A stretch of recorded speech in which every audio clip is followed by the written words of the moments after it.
Welcome to Pastor's Chat today, looking at a new psalm, Psalm 46. Now, even as we begin this psalm, we want to make mention that Psalms 46, 47, and 48 probably were written by the same person, and they go together. And we'll see that as we study through them. But Psalm 46 begins with a title to the chief musician, a psalm of the sons of Korah, a song for Amath. Now, of course, we're not really sure who wrote this psalm, but we believe that Hezekiah, who was a prophet, remember Hezekiah was a king, the king of Judah. He lived in the time of the prophet Isaiah, and Israel, the northern kingdom, had already been invaded, and now the Assyrian army was coming against the city of Jerusalem. And you need to read 2 Kings chapter 18 and 19, also 2 Chronicles 32, or even Isaiah 36 through 37 to get the real understanding of this psalm and Psalms 47 and 48. And so these are beautiful psalms that remind us how our God is a great God, and He's able to deliver even when the enemy comes in like a flood. The Lord is able to raise up a banner against them. And these are powerful reminders, these verses, of how our God is a God who is a God of refuge. Now, just another background to this psalm is many people believe that this psalm is the inspiration for Martin Luther in 1500s, that great reformer who wrote "A Mighty Fortress is Our God."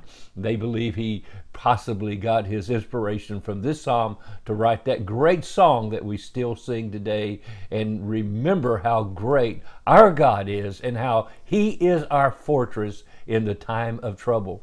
So let's read this psalm, and I'm going to read it in its entirety today, and I'm going to ask the Lord to help it to soak in. But you take time now to go back to 2 Kings chapter 18 and 19 and 2 Chronicles 32 and Isaiah 36 and 37 and read those passages to get the fullest meaning of this psalm. And so he says, "God is our refuge and strength, a very present help in trouble.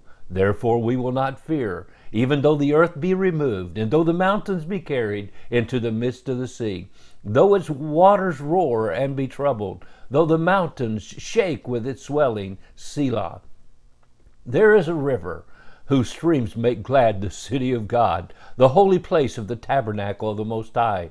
God is in the midst of her. She shall not be moved.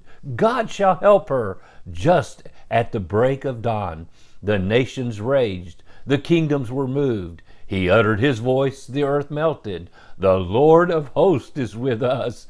The God of Jacob is our refuge. Selah. Come, behold the works of the Lord, who has made desolations in the earth. He makes wars cease to the end of the earth. He breaks the bow and cuts the spear in two. He burns the chariot in the fire. Be still and know that I am God. I will be exalted among the nations. I will be exalted in the earth. The Lord of hosts is with us. The God of Jacob is our refuge. Selah. What an awesome psalm to remind us in the time of great adversity and opposition that our God is for us. Our God fights for us. In this passage of Scripture, we read how that, if you go back to 2 Kings chapter 18 and 19, and those passages we mentioned, the king Sennacherib, the king of Assyria, had great victories until he got to Jerusalem. And then he was threatening Jerusalem. We're going to tear down your walls. We're going to destroy you. The people were afraid. But Isaiah gave the king assurance that because he prayed, King Hezekiah prayed that God would give them deliverance. And in one night, read this in 2 Kings 19, one night, one angel killed 180,000 Assyrian soldiers. And the people had a great victory as they saw the corpses of these soldiers lying on the ground around the city the next day. Why? God takes care of them. Be still and know that I am God. Oh, today may we learn to be still. Take time to reflect on how our God is able to deliver in the time of great, great trial and trouble. May God bless you today as you remember Him and trust Him to help you in your time of need. Have a wonderful, wonderful day.